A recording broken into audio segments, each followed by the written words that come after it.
Bonnie? Good morning. How are you doing today, Meg? I'm great. How are you? I'm fabulous, thank you. Well, I have to tell you, for me, it was just such a treat to see you back on the big screen. It's been a little bit, not too long, but welcome back. And I have to say, I just loved this film because it really did look to me that you girls had times of your life.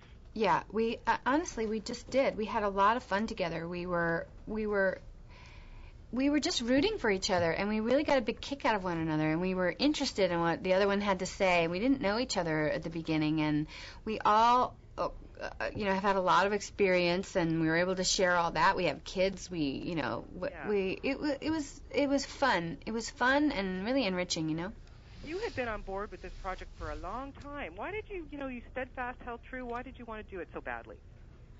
Well, I just think the society of women amongst themselves is interesting and complicated and funny, and they're a big part of, my friends are a big part of my life, and I always thought it was a cool story about what happens when women break up. And and it's sort of, there's a novelty in it, in that there's not one man in it, although, certainly the husband catalyzes all kinds of things. And I like that it's a story about women just, very flawed people who are really messed up. Like, my character's been fired by her father, her husband's cheating on her best friend betrays her, and, everybody's there's no perfect person in this, and it's all those flaws playing off each other. It was interesting, Yeah, and Mary pulls through, though, even though she's through all. Good old Mary. Yeah, she's very strong, and because of her friends, and it's interesting because to me it really is like a very much a female bonding film, and how important our friends are to us. Yeah, we need each other now. I mean, I think given how many opportunities we have and how much is out there for women now, I feel like I look all the time for guidance to my friends, to sort of people who are beside me, not ahead of me or behind me. I just feel like, how are you doing it? And they think, I don't know, how are you doing it? And it's like guesswork. Yeah, exactly. Yeah. What was it like, Meg, on set to have all these women and, refreshing, no men around? Well, there were no actors, but there were plenty of crew guys. Okay. And it was fun. Normally on a movie, you have one other actress. There's usually somebody, you're playing best friends or something. Or and in this case, you got to sort of watch how different comedians work. Like, to work for 2 or 3 days with Bette Midler was just a dream come true. She's so different than Deborah Messing, who's so different than Debbie Mazar, and Candace. Candace Bergen as your mother. My goodness. Candace Bergen. I mean, everybody. Cloris Leachman. Yeah, like the script. I mean, Diane English, man, I really miss her. It's fabulous that she tackled this as a Yeah.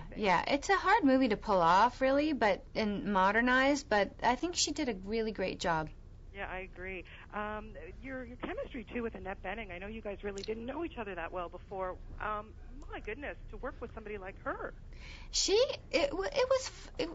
like playing tennis with somebody better than you. You just get better. And we really had fun together. We really, we did a lot, we worked together a lot. And she would always surprise me, and that's what you want, this kind of great tennis match with somebody. And she's fun. She's a really smart, she's a broad. She's sort of like a old school kind of dame in a lot of ways, too.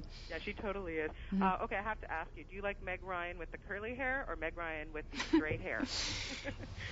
All I know is my hair was tortured in that film. Like, just tortured. There's some mornings it was curly, and then we shoot straight. But flat iron is a powerful tool. It so is. Yes, what a girl has to go through. Finally, I have to ask, of course, you've got your young daughter now who's, 3 already? She's 3, yeah. Oh, my goodness. And then your older son who's 16. How has it been to do it all over again, Meg? I don't know. I have the same age kids, except not the 3. I have a 12 and 16. I don't know if I could start all over again. Oh, I see. It's weird, but it's fun. She is a great little soul to have around my house. We are all just in love with her. And yeah, we learned a lot from her. She's actually sort of not the youngest one there, it feels like, half of the time. I know, they get smart so fast, don't they? Yeah, especially these girls. Wow. Amazing. And coming up next, we're going to see you in a film directed by Cheryl Hines. Yeah, called Serious Moonlight. Another cheating husband story? Yeah, but this time she duct tapes him to a toilet. Interesting. Doesn't let him go. All right, it'll do very well for duct tape, I'm sure. Yes, it's the duct tape movie. Meg, thank you so much for your time, and honestly, it was just a delight to see you, and I really enjoyed this film. Thanks, Bonnie. Thank you. You're It's so nice welcome. to Have a talk to great you. day. You too. Take care. Bye-bye.